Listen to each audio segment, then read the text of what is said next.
სოლიდარობას ინდისის და პოლიტიკურ პატიმრებს ამ ქვეყანაში.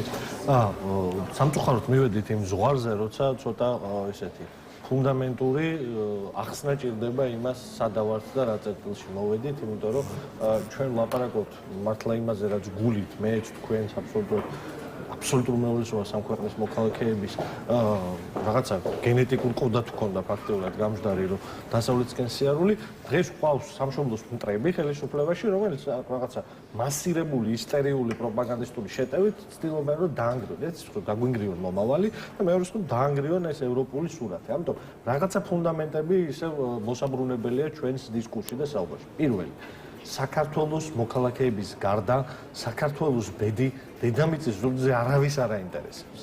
ის რომ საქართველოს მოქალაქეების ბედი სწორად განვითარდეს, ეს მით უმეტეს. ყავს მტრები, რუსეთი, რომელსაც უნდა რომ ჩვენ აღარ ვარსებობდეთ როგორც ქვეყანა და ვიყოთ ისევ კოლონია და არსებობენ ჩვენი მეგობრები, რომელიც ჩვენ მისწრაფებას რომ საქართველოს მომავალი ყოფილიყო ევროპული დასავლური ეხმარებოდნენ, იმიტომ რომ მათ გზის მიმართულებით მივდიოდნენ. ეხლა ხდება რა?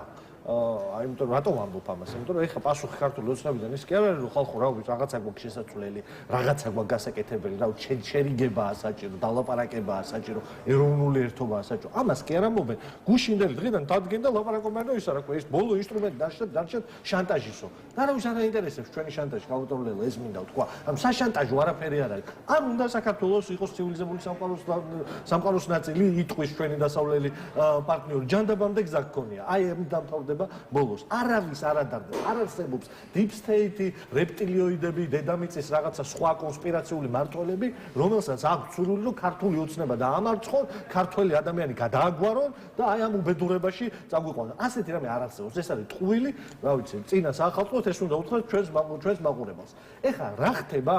ის ხდება რომ აი ეს აქამდე თამაში რიტორიკული, რომელიც იყო რომ აი ეხლა ევროპა ცუდია, ის არის, აი ეს ბინძური თამაში ქართული ოცნების მხრიდან გადაიქცა კოშმარულ რეალობად. ანუ ამ ბინძურმა თამაშმა მიგვიყვანა წერტილში, სადაც ჩვენმა პარტნიორებმა ხელი აიღეს ჩვენთან ურთიერთობაზე. იმიტომ რომ თქვენს რომ საქართველო აღარ არის სანდო. ჩვენ შეგვიძლია ბევრი ვილაპარაკოთ რომ ქართულ ოცნებას დაუდგა მძიმე დღე, მაგრამ ამ შემთხვევაში როდესაც უკვე ლაპარაკი არის ასეთ უკუსლაზე, არ იქნება სწორი და მართალი რომ ჩვენ გვაქვს უნდა ვთქვათ რომ ქართულ ოცნებას დაუდგა. აი ამ კონტექსტში მაყურებელს ევროკომისარ მაიკ მაგლართის განცხადებიდან მოკლე ამონარედი მინდა გავაცნო, როდესაც საქართველოს ევროკავშირის კანდიდატის სტატუსი მიენიჭა, ვიმედოვნებდით, რომ ეს ხელისუფლებისთვის ძლიერი სტიმული იქნებოდა გაეტარებინა მნიშვნელოვანი რეფორმები ევროკავშირთან მოლაპარაკებების დასაწყებად, მაგრამ როგორც ჩანს, მათ ყველაფერი გააკეთეს, რათა საქართველოს მოქალაქეებისთვის ევროპული მომავალი ჩამოერთმიათ. ეს არის მისი პოზიცია. ხა სხვათა შორის ასეთი მოლოდინი თბილისშიც არსებობდა, როცა ცალკეული ოპოზიციური პარტიის თუ სამოქალაქო სექტორის წარმომადგენელი იმედოვნებდა, რომ სტატუსის მინიჭება ხელისუფლებას აიძულებდა დაეკმაყოფილებინა კრიტერიუმები, რისის შესრულებაც აბსოლუტურად ყველა იმ ქვეყნის წინაშე დადგა, ვინც თავის დროზე ევროინტეგრაციის გზა და გაწევრიანების პროცესი გაიარა. რატომ გადადგა ქართულმა ოცნებამ აი ამ კრიტერიუმების საწინააღმდეგო ნაბიჯები, ესეც მინდა კითხო. ის რაზეც ახლა ევროკავშირი საუბრობს, თქვენი აზრით, გაკეთდა მიზანმიმართულად?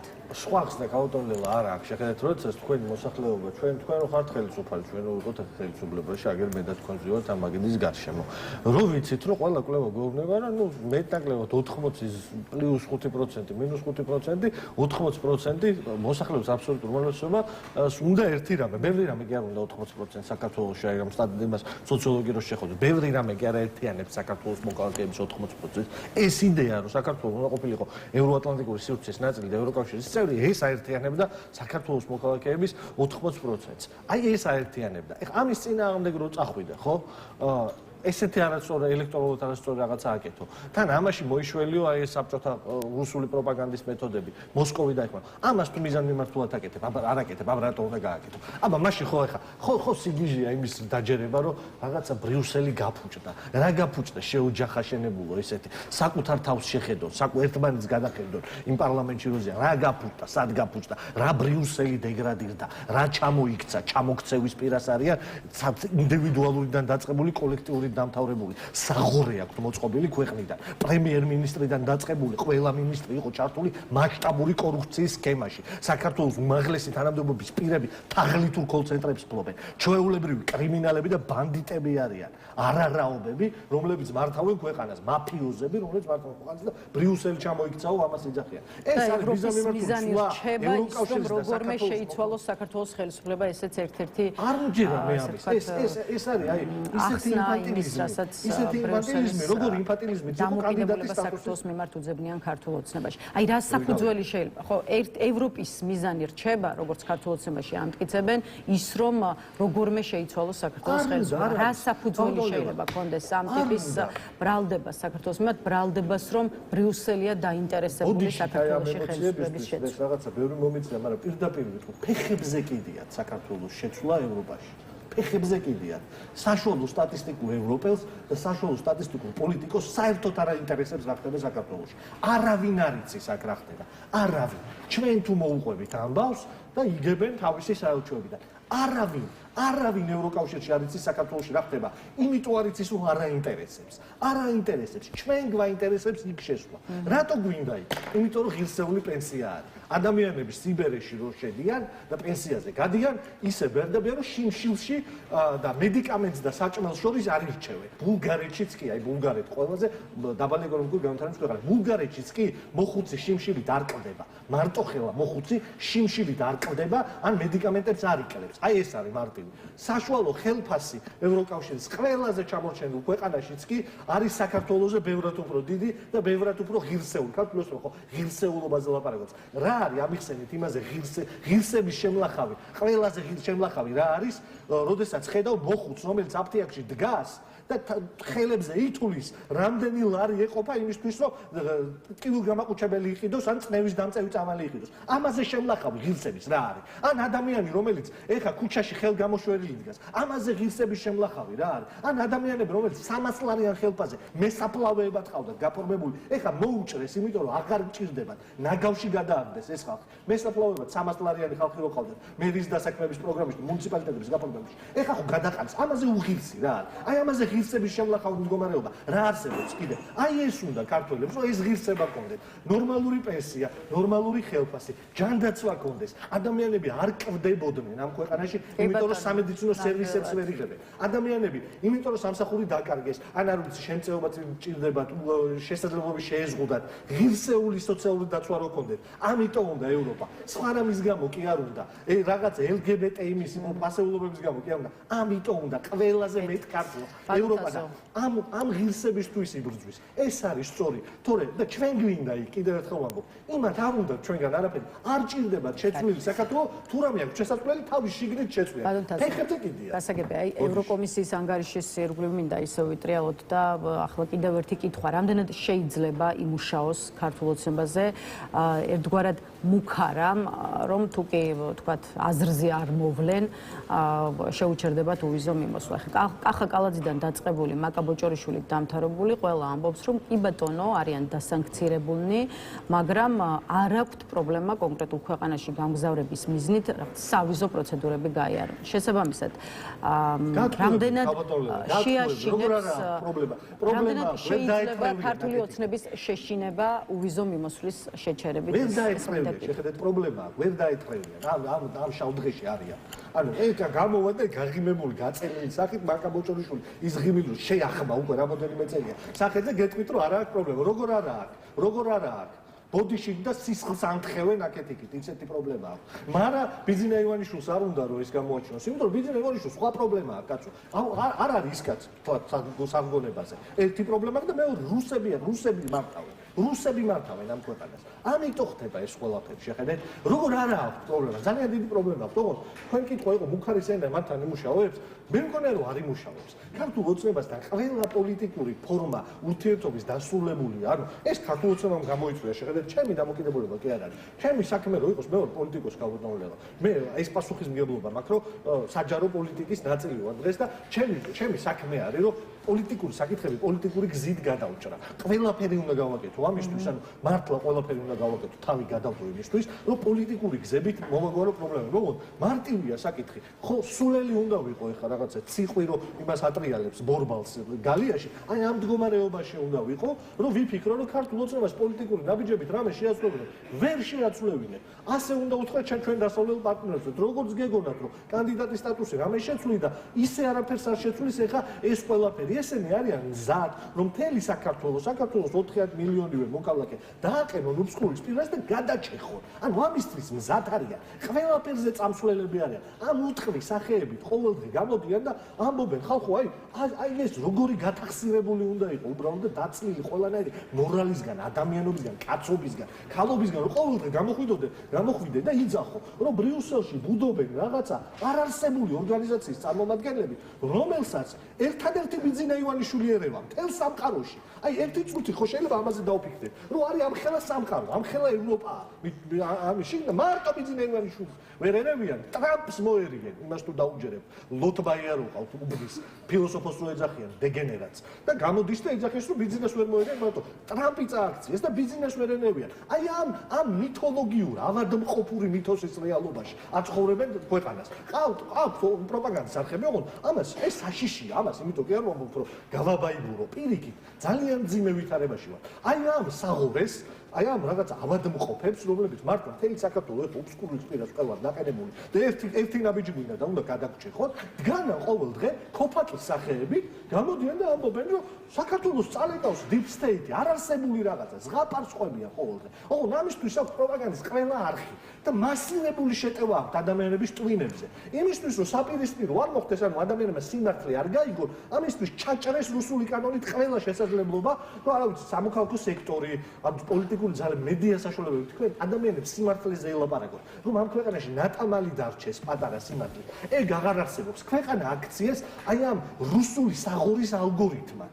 რომელშიც აი გამოყვება ამითი, რომ ევროპა არის თურმე გამრყნელი, თურმე ბრიუსელი ჩამოიქცა, თურმე პარიზი ნაგავში იხრჩობა და საგარეჯო თერჯომა და ისა ბათუმი არის სამყაროში ყველაზე კაი კანონი. რუსული კანონი ახსენებს ევროკომისიის ანგარიშში შეშფოთებაა გამოთქმული საქართველოში მიღებულ არაერთ საკანონმდებლო აქტთან დაკავშირებით, კერძოდ ეს კანონებია სწორედ უცხოური გავლენის გამჭვირვალობის შესახებ კანონი, ოჯახური ღირებულებებისა და არასრულწლოვნების დაცვის შესახებ კანონი, უცხოური აგენტების რეგისტრაციის აქტი და შესწორებები, რომელიც შეტანილი იქნა გრანტების შესახებ კანონში, მოქალაქეთა პოლიტიკური შეკრების კანონში ცვლილებები, ასევე ადმინისტრაციულ სამართალდარღვევათა კოდექსში, მაუწყებლის კანონსა და სისხლის სამართლის კოდექსში ცვლილებები. აქ შეიძლება ახლა ბევრმა იკითხოს, რა შუაშია ლიბერალიზაცია ყველა იმ კანონთან, რომელსაც ევროკომისია ასახელებს. აი მინდა რომ ახსნათ მაყურებლებისთვის, რატომ არის შუაში ქართული ოცნების ბოლო ერთწლიანი კანონშემოქმედება სწორედ იმასთან, ექნება თუ არა საქართველოს ვიზა ლიბერალიზაცია. მარტივია, კალონელელა. ეხლა აი ამას მიდიან, რომ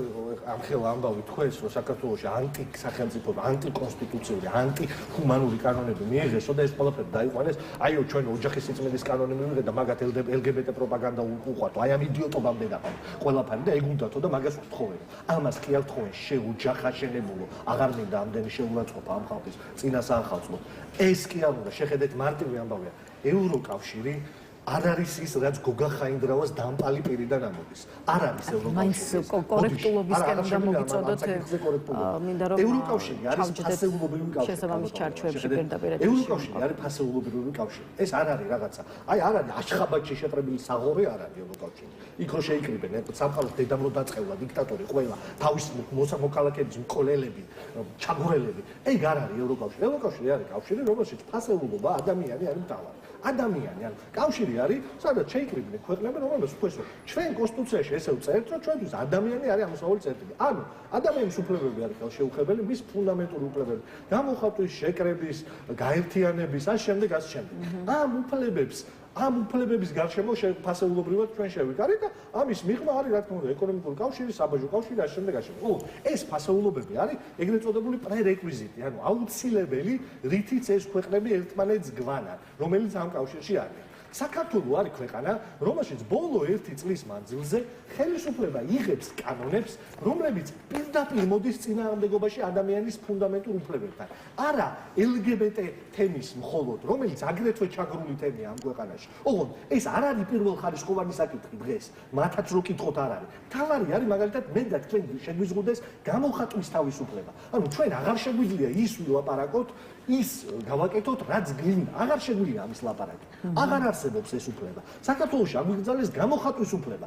დედებს, რომელსაც ყავთ შვილები ავად, აი შაშენდელი მაგალითი ავიღოთ, აქონდროპლაზიით დაავადებული ბავშვების ამბავი. იმ დედებს აღარ აქვთ უფლება, რომ სასოწარკვეთილება პროტესტი მაინც გამოხატონ. ეს მითხავ ბატონო ნელა. პროტესტი გამოხატონ, იმიტომ რომ რაღაცა წამალს ვერ იღებდნენ ხელისუფლებისგან. ამის უფლება აღარ აქვთ ამ ქვეყანაში. ეს გახდა ქვეყანა, სადაც გაერთიანების უფლება აღარ არსებობს. ანუ ვერ დააფუძნებს ერთ ასოციაციას, ვერც პარტიას ისე თუ ივანიშვილს აღარ მოწონს. ესეთი ქვეყანა გახდით. და ესეთი ქვეყანა არ არის კარგი ქვეყანა. ესეთი ქვეყანა არის დიქტატორული ქვეყანა. სადაც შეიძლება რომ Facebook პოსტისთვის ადამიანს ციხე ახეხინო, სადაც შეიძლება რომ ქუჩაში ტროტუარზე დგომის გამო ადამიანს ციხე ახეხინო, სადაც შეიძლება ადამიანების თავზე გაიარო, მეორე ხარისხოვანი მოქალაქეები შექმნა, კასტები დააფუძნო. და ესეთი ქვეყნები არ არიან ევროპული ქვეყნები. არაერთიანებთ ეს. ამას გეუბნება, რომ ეს კანონები უკან გაიწვიეთ, რომ ამ კანონები შენ საკუთარ კონსტიტუციას, დემოკრატიულ წყობილებას და რესპუბლიკას ეწინააღმდეგები, რომელშიც ცხოვრობ. და ბოლომდე უნდა გითხრან მაშინ, შეხედეთ რა არის მთავარი კონტროლელა ამით დავასრულებ.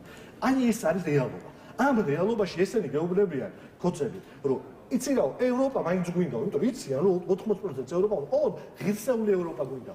და ერთ სვეტყვი საქართველოს მოქალაქეებს ამ წინას აახავთ. ღირსეული ახალი წელი, ღირსეული დღესასწაულები, ღირსეული ცხოვრება. აქვთ აი ახლა ევროპაში, რომლებიც არ ფიქრობენ აი ახლა აი ამ დღეებში ევროპაში არც პენსიონერი, არც ისა რა ქვია, ჩვეულებრივი რიგითი თანამშრომელი, მუშა, ან სოცმუშაკი, ან ნებისმიერი ადამიანი, მასწავლებელი, ეხლა არ ფიქრობს იმაზე, წამლები იყიდოს თუ საახალწლო სუფრაზე 1-2 საჭმელი ქონდეს. არ ფიქრობს ამაზე. ისეულად ისინი არიან. უღირსად ქოცი გაცხოვრებთ ამ ქვეყანაში. უღირსად ცხოვრობთ დღევანდელ საქართველოში, რომელიც არის უღირსების მართული ქვეყანა, რომელსაც თქვენი ღირსება ფეხებზე კიდია. ბატონო, ახლა ვისაუბროთ იმაზე, რას აპირებს და რას აკეთებს ოპოზიცია იმისთვის, რომ ქართული ოცნება დაასუსტოს და ახალ არჩევნებამდე მიიყვანოს იმ არჩევნებამდე, რომელსაც 1 წელზე მეტია ითხოვს საზოგადოებასთან ერთად პოლიტიკური სპექტრი. და მოდით ამ კონტექსტში ოპოზიციონერი პოლიტიკოსი ზურაბ ჯაფარიძის გათავისუფლებასაც შევეხოთ, რომელსაც 7 თვიანი პატიმრობის შემდეგ, რომელმაც უпростоრად 7 თვიანი პატიმრობის შემდეგ სულ რამდენიმე დღის წინ დატოვა საპატიმრო. ახლა ზურაბ ჯაფარიძე აცხადებს, რომ შეეცდება გარეთ და თავისუფლებაზე ყოფნა ეფექტურად გამოიყენოს, რა მიზნითაც სხვადასხვა პარტიის წარმომადგენლებს შეხვდება და დაელაპარაკება. რამდენად მიიღებს ლელო აი ამ შეხვედრის თაობაზე შეთავაზებას, იმიტომ რომ ბოლოს მე როგორც მახსოვს, თქვენი პოლიტიკური ძალის პოზიცია ნამდვილად არ იყო სხვა პარტიებთან ერთ მაგიდასთან დასხდომის და კოორდინაციის რეჟიმში მოქმედება. არა, რაღაცა უაზრო გაერთიანებებისთვის არც ავიძულდათ და არც ახლა არა ვარ მაგისტრის ლაპარაკი, როცა არის იმაზე ერთ მაგის გარშემო დავსხდეთ, არასდროს ამაზე უარი არ გითხოვს, რა თქმა უნდა დავსხდეთ ერთ მაგის გარშემო და ვილაპარაკოთ. შეიძლება ჩვენი გზები და სტრატეგიები ისევ განსხვავებული დარჩეს, როდესაც იმ მაგიდიდან ავდგებით, ოღონდ ცივილიზებული ჩვენ ის გაგვასხავებს აი ამ რაღაცა ხრობის შეხვედრისთვის და მაგიდასთან დასხდომას, მაგიდასთან დასხდომისთვის. შევაჯეროთ იდეები. თავდაპირველად შეხედეთ, ხო ის არის, რომ აუცილებლად ეგრე მოხდება, არის შანსი იმის, რომ ვერ შევთანხმდეთ. და ისევ იგივე პოზიციებზე ავდგეთ, ოღონდ ლაპარაკი აუცილებელია. იმისთვის, რომ დავინახოთ რაღაცა დრო რო გადის პერიოდულად, არის თუ არა შესაძლებლობა, რომ რაღაცა საკითხებზე შევჯერდეთ. ჩემი აზრით გამოსავალი ამაში არის, რომ რაღაც ძირითად ფუნდამენტურ საკითხებზე უნდა შევჯერდეთ. გაერთიანებების რაღაცა უაზრო უპირობო გაერთიანებებს არ უჯერა. ერთი რამევიც, ჯერ ძალიან მიხარავს ზურა გარეთან, ზურა ჩემი მეგობარია და ის არ უნდა იჯდეს ციხეში, ზურა არის კაცი, რომელსაც არც ერთ ძღე არ იკუთვნის ციხე და მიხარების გარეთ არის და მიხარების აქტიური იქნება ბრძოლაში. ჩემი მეგობრები არის სხვაებიც, ელენეც, ნიკაც, ყველა ვინც საქართველოში ალეკოც და არავის მათ არ ეკუთვნის. ცალკეული წევრი მიესალმებით ზურა ჯაფარიძის თავისუფლებაზე ყოფნას ბუნებრივია, მაგრამ სხვა შორის არაფერი უთქვამთ მამუკა ხაზარაძეს, აი თქვენი პარტიის დამფუძნებლებს მამუკა ხაზარაძეს და ბადრი ჯაფარიძეს. არ ვიცი, მე არ მინახავს, რას შეიძლება ნიშნავდეს ის, რომ პოსტიც კი არ ასე ვთქვათ დაუწერია არც ერთს და არც მეორეს და თუნდაც ამ ფორმით არ მიულოცავთ ჯაფარიძისთვის გარეთ ყოფნა. ეს პოზიცია არა პერსონალური, არამედ პარტიულია, ზურა ჩვენი ყველას მეგობარი არის, როგორც ხვები. ამ ადამიანებს ციხეში არაფერი არ ეკუთვნით. ციხე ეკუთვნით ღარიბაშვილს, კობახიძეს, ღარიბაშვილთან მინისტრებს, რომლის წინააღმდეგაც ეხება. ამ ხალხს ციხე ეკუთვნის, ამ ხალხმა ციხე უნდა ხეხოს. იმიტომ რომ მათი ადგილი იქ არის, იმიტომ რომ ისინი სახელმწიფოს მტრები არიან. მაგრამ ის ადამიანები, ვინც ამ ქვეყნისთვის იბრძვიან და მიზეზოთ ეხა ციხეში ზიან, ისინი ყველა გარეთ უნდა იყვნენ და აქტიურები უნდა იყვნენ ბრძოლაში. მე ვიცი ერთი რამე. მე ვიცი ის, რომ სისხლის უკანასკნელ წვეთამდე აი ბოლომდე სანამ შემეძლება მე და თითოეულ ჩემ თანაპარტიელს ფაქტობრივად 6 წელი შეგვისრულდა დღეს ახლა ლელო ძლიერ საქართველოს 22 დეკემბერს 2019 წლის ქონდა პირველი დამფუძნებელი ყრილობა აი ამ 6 წლის მანძილზე მე მგონი ამის მაგალითი ვაჩვენებ და ეხაც ამას ვაკლებთ სანამ ფეხზე ვიდგები ბოლომდე ვიბრძოლებ იმისთვის რომ ამ ქვეყანაში გადარჩეს ქართული სახელმწიფოს იდეა თანამედროვე ქართული სახელმწიფოს იდეა რომელიც არის ქართველი ადამიანის გარშემო აშენებული და არა რაღაცა კლანების გარშემო ამისთვის ვიბრძოლებთ ბოლომდე ამისთვის საჭიროა რაღაცების გაერთიანება, კი ქალბატონობა საჭიროა, ამიტომ რაღაცებზე უნდა შევჯერდეთ. რაღაცეები არის, რაზეც შეიძლება ვერდომშრეთ და სხვადასხვა რაღაცეები, რაზეც შეჯერება შესაძლებელია და ის რაღაცები, რაზეც თქვა წითელი ხაზები გაქვთ და თქვენს პოზიციას მე ვარ მომხრე დიდი ერთიანი ფრონტით დაპირისპირებისა ივანიშვილის რეჟიმთან, იმიტომ რომ ვთვლი რომ აი ამ დიდ ფრონტში არის ძალიან სხვა რამეს ვამბობ. შეხედე, ეს დიდი ფრონტი ოღონდ არ ნიშნავს რაღაცა ყოველთვის არის ეს პარტიული ამბავი. რატომ უნდა გადავდო კაცო? მე პარტია იმიტომ გავაფუძნე 6 წლის წინ ქალბატონობა. იმიტომ შევედი პოლიტიკური პარტიის პოლიტსაბჭოში და ის პარტია იმიტომ გავაფუძნე, რომ მგონია რომ ამ ქვეყანას შემიძლია რომ გამოვადგე და ვიცი როგორი უნდა იყოს ამ ქვეყნის მომავალი და ჩემი პარტიის მიზანი სხვა არაფერი არა, გარდა იმისა რომ ეს ქვეყანა იყოს ძლიერი, სუვერენული ევროპული სახელმწიფო. პარტიულ ინტერესებზე ზემოთ და მაღლა უნდა არაფერს ზემოთ არ ვუხმობ, მაგრამ ეს არასწორი ფრაზა, არაფერს ზემოთ არ ვაყენებ, რომ ჩემი პარტიის ინტერესი არის ამ ქვეყნის ძლიერად ყოფნა, ამ ქვეყნის გადარჩენა, ამ ქვეყნის ევროპული მომავალი. მაშინ რა არის ის წითელი ხაზები, რაზეც არ გეტყვით ამას, პრინციპულად არ გეტყვით, რა შეიძლება იყოს წითელი ხაზი და რა გამაერთიანებელი. იმიტომ რომ ყველაფერი მაგიდაზეა დღეს. საქართველოს ბედი დღეს სამწუხაროდ წყდება მოსკოვში და ჭორვილაში, აი აქ წყვეტენ და აშხაბადი დაამატეს ეხა და ამას რო დაუპირისპირდე, ყველაფერზე უნდა ვილაპარაკოთ. ანუ არ მინდა რამე შემზღუდავი შევქმნა ეხა და გითხრათ რომ რამე შემზღუდავი არსებობს. არა, საუცილებელია საუბარი, აუცილებელია პოლიტიკის მთავარი წესის დაცვა. ერთმანეთთან კომპრომისებზე წასვლა იმისთვის რომ საერთო საქმეს გამოვადგეთ. უნდა განიშნავს რამე პარტიული ინტერესის დაცვა. ერთიანი გეგმით გააგრძელოს სოფლიო სპექტრმა ბრძოლა ქართულებს პირველები ყოველთვის, აი რა ყოველთვის დაარსების დღიდან ვამბობ რომ ესენი არიან რუსები, ამათ უკან დგას კრემლი და ამათ უნდა ვებრძოლოთ ერთიანი სტრატეგიით. როდესაც გამიყავდეს არჩევნები, აყალბებამდეც ვიბრძოლოთ ერთიანობას. რომ გამიყავდეს არჩევნები, პირველები ვიყავით იმისთვის, რომ მოდი რაღაცა სივრცე გქონდეს სალაპარაკო ერთიანობა შევინარჩუნოთ. ის ჩვენი შემოთავაზება იყო რაღაც ერთგვარი სახალხო პარლამენტი, იმის მუღამის კი არ იყო რომ რაღაცა შევკრებილიყავ და სახლობანა გვეთამაშა. იმის მუღამის კი არ იყო რომ ყველაფერზე ერთნაირად გველაპარაკა. იმის ამბავი მთელი ის იყო, აი ამ სახალხო შეკრების, რომელიც გვინდოდა უქონოდა, რომ სალაპარაკო სივრცე გქონოდა მუდმივი ერთმანეთში, რომ ყველა პრობლემაზე ერთმანეთთან დისკუსიით შეგვეთავაზებინა გადაჭრის გზა. ეს იყო ამის მიზანი. დღემდე ამას ვამბობ. ამას ვამბობდით მაშინ, როდესაც შევდიოდით არჩევნებში. ვამბობდით რომ ერთიანი ფრონტით ვიგებთ და წამოდით ეხა ერთიანი ფრონტით დავდგეთ. ჩვენ ყველაფერს დავთმოთ, მოდი დავდგეთ. ამიტომ ერთიანობის მტერი მე არასდროს არ ყოფილა, არც ჩემი პარტია არასდროს არ ყოფილა. ასე თავში რაღაცა პრობლემა არავის არ აქვს, მაგრამ ერთიანობის მტერი ვიყო. ოღონდ ერთიანობის მიზანი, ერთიანობის ფორმა, ერთიანობის მოდელი აი ამაზე გვაქვს ბევრი სამსჯელო და სალაპარაკო და ამისთვის ერთ-ერთი გზა არის მაგიდასთან დასხდომა და წყნარად ამაზე საუბარი. შეიძლება გამოგვივიდეს, შეიძლება არ გამოგვივიდეს, არც ერთია დასაძრახი, მაგრამ მთავარია რომ ეს დიალოგი ყოველთვის არსებობს.